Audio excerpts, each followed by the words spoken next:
Welcome to Mo Health Media. My name is Guy Danhoff. We want to welcome you to yet another episode. Today I'm joined by yet another special guest, and her name is Dr. Robin Wallin. She is the Director of Health Services for Parkway School District since 2015, and she's also been the leading Missouri school nurse leader COVID-19 collaborative. Robin, I want to welcome you to our program. And could you tell us a little bit about what that new leader COVID collaborative is all about? Sure. We have the opportunity to start a community of practice, if you will, with school nurse leaders throughout the state as we are all coping together with managing COVID-19 through the school health lens. So back in July, we began meeting, and we met 8 times, I believe, between July and September, and then we're continuing to meet less frequently, but through the fall as we tackle specific topics that are relevant to all of our work. So it's been a really great experience to actually meet together, share ideas, and learn about best practices. Yeah, and if you could you share with us maybe just a little more about your a little more of your bio, because you've got a really interesting background in addition to what you've been doing since 2015. Sure. So I came to Missouri after working in a school district in Alexandria, Virginia, in a similar role, in a nurse leader role. And while I was there in Virginia, I had the opportunity to complete my DNP program.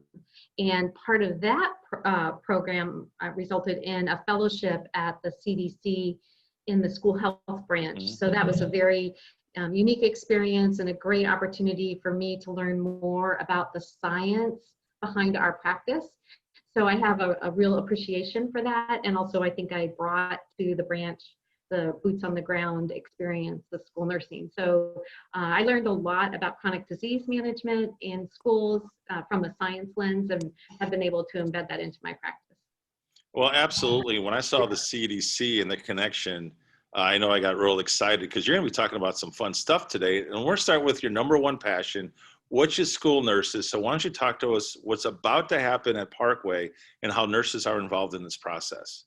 Sure. So we have been in a distance learning mode since the beginning of the school year here in Parkway. And recently our school board voted to go ahead and bring back pre-K through 8 students at the end of this month.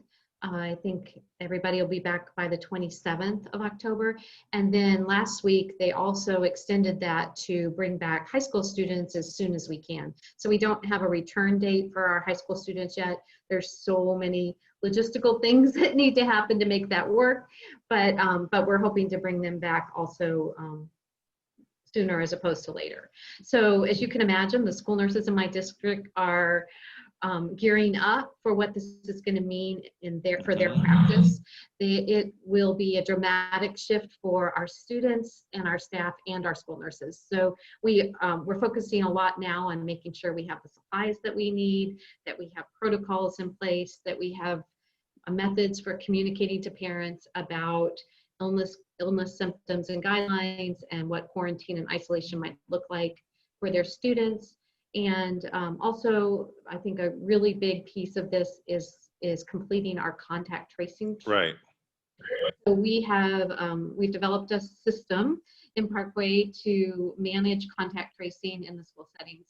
We have trained every school nurse and at least one administrator in every building to assist us with the contact identification process. So when they hear of someone who is either positive or is a close contact of someone who's positive, we will put this into motion to get the information that we need to be able to additionally quarantine or recommend quarantine for anyone who might be a close contact, and to work in collaboration with our public health department. So Absolutely. That's a huge task. Well, absolutely. And Robin, you said something to me before we even got on air, and that was perhaps one of the biggest issues is the anxiety that both students as well as parents, as well as staff, faculty, and administrators have. And I was wondering if you could speak to that a little bit, because as you've been hearing reports and stories, when you get into isolation, it can be a very foreign experience for a lot of people. So you had some really interesting insights on that. I was wondering how you guys plan to address that issue. Well, that's like a really multifaceted question. So Yeah. I'll try. So let's just start with our students. So we realize that our kids may be bringing unique challenges back to school with them after months of isolation, essentially at home. So we have geared up our mental health outreach services for students. We have care coordinators whose sole job is to support students who are having challenges with emotional and mental health. And there's been a lot of training that has gone on in our school district on the impact of trauma on kids during COVID-19. So all of our teachers have received this training, and we're hoping that we have a level of sensitivity that kids may be struggling just because of the experience of having gone through what we've gone through so far with this pandemic, and it's not over. So some of our students have lost family members, and the trauma that they may be bringing back is anticipated to be pretty significant. So that's going to affect all of us.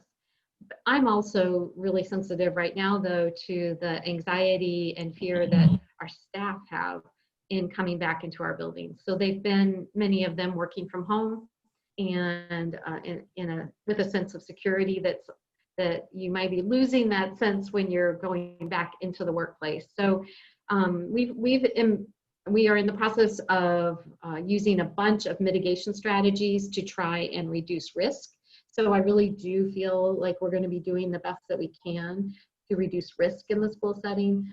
That doesn't mean people won't feel anxious, but we're requiring everyone to wear a mask, and we will be having everyone do a health assessment every single day before coming into our buildings. We also certainly have resources for staff members who believe they may be ill and need to get a medical evaluation or possibly testing. We have an employee health provider that can do that for them. We also are concerned about physical distancing, and that's another really important strategy. But we also realize that when we bring all kids back into our buildings, it's not going to be possible to physically distance 6 feet in every scenario. But we are trying to do things like cohorting students and limiting the amount of students that are in the hallway at the same time, having students play in the same group that they're in class in. There's all kinds of little strategies like that we're building in to try and make that classroom environment safer for students. I think the other thing that as staff members, we always worry about, the students who have cooties, right? So we're worried that the kids are going to make us sick. But in this scenario, we're much more likely to actually get sick from each other, or certainly in the community, than we are from the kids in our buildings, because the rates of infection in children, even in teenagers, is significantly lower than the rates of infection for young adults in particular, or older adults. So we actually are bringing risk ourselves into our buildings. And so we need to change the way that we interact with each other also, because that is probably a more significant risk factor than actually the students who we always like to blame them for making us sick. But I think that in addition to that risk, there's also the risk of staff with each other. So learning to interact in a different way. Perhaps we don't sit down and eat lunch together in a small room, going outside to have those social interactions, meeting by Zoom. I mean, there's all kinds of things that we can do in our work and collegial environment to make it safer with each other. And then the last piece, this applies both to families and to staff, is what we do outside of the workplace is really, really important right now, like more important than anything else. So what we do in the community is going to impact how well and how successful we can do school. So we need people to engage in those same behaviors in the community that we're going to be implementing in school. That means socially distancing, wearing a mask in public places, and lessening the chance that you're actually going to have close contact with somebody who has COVID-19, and therefore bringing it back into the work setting. So right. And it's a community commitment at this point. And Robin, with that, I know that you talked about innovative thinking, and part of that has actually been through some of the successes you've had in your training. Now, I was wondering if you could briefly touch on some of the training that you've been doing with the school nurses. So I have loved, honestly, having this time with them during distance learning, because it has allowed them to devote some really serious time to some really great innovative thinking. So we've been meeting in professional learning communities during distance learning, and the school nurses have come up with some just unbelievably exciting projects, and looking at our work from the lens of distance learning and how we can impact student health. So I've been just blown away with their creativity and innovation, as you mentioned. One example is a project that a couple nurses started where we are not only providing screening for color vision deficits, but giving both students, families, and teachers tips on how to make the virtual environment more successful for someone who has color vision problems. So I didn't even know that that was an issue until one of our nurses did an article, and then it just snowballed into this great project where every single nurse now is offering that screening to their students, and then providing information for both teachers and parents on not only strategies, but also extensions that you can download on the Chromebook to make the experience easier for the students. So that's just one example of an incredibly creative, innovative project that wouldn't have happened if we hadn't been in distance learning. Right. And school nurses had the time to really think creatively about their practice. So it's been very exciting to see that.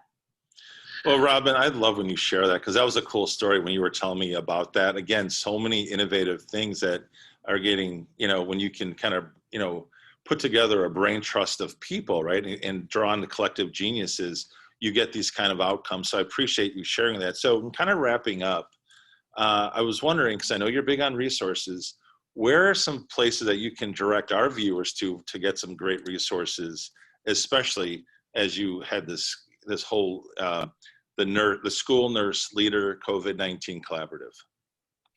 So we have a repository, if you will, on the Missouri Healthy Schools website, all about COVID-19. So there are a lot of resources from other disciplines within our schools also. And then there is a special page just for school nurses. Mm-hmm. And resources that we've collected over the months are housed there, as well as recordings of trainings that we've done with the collaborative. So it's just a great repository of information, and also contact information. So if people have specific questions, right, they can reach out to me, and we can at least network together. So I really encourage all school nurses to check out the Missouri Healthy Schools website. It's just a great resource. And if there's one thing I could say about COVID-19 is maybe we have too many resources in too many places. So if you're trying to find a place to go to start, that's a really good place to start, because otherwise you can be overwhelmed by just the amount of information that's not in one particular place. It's all over. So just a great place to start. Robin, I really appreciate you saying that, because at Missouri Healthy Schools, that is something that we have been very intentional about, trying to make it really easy, being that one-stop shop. So I appreciate you saying that. And Robin, I just want to say thank you again on behalf of Missouri Healthy Schools for taking the time. Sounds like to me we're going to have to check back in maybe 4 to 6 weeks to see how the program's working. But I do appreciate all that you've been sharing with me, and certainly our audience. And we're going to wish you all the best, Robin. But we will check back with you probably, like I said, given the next month or two, just to see how things are progressing and moving forward. Then, of course, if there's any other new resources that we can make available, we can certainly talk about that as well. So I want to thank you for being our guest. And any final word you'd like to say? No, I'm really pleased to have this opportunity, and just encourage everybody to be well. And I'll see you again. All right. Well, for Dr. Robin Wallin, I am Guy Danhoff. We want to thank you for watching the special edition broadcast right here on Mo Health Media. Thank you.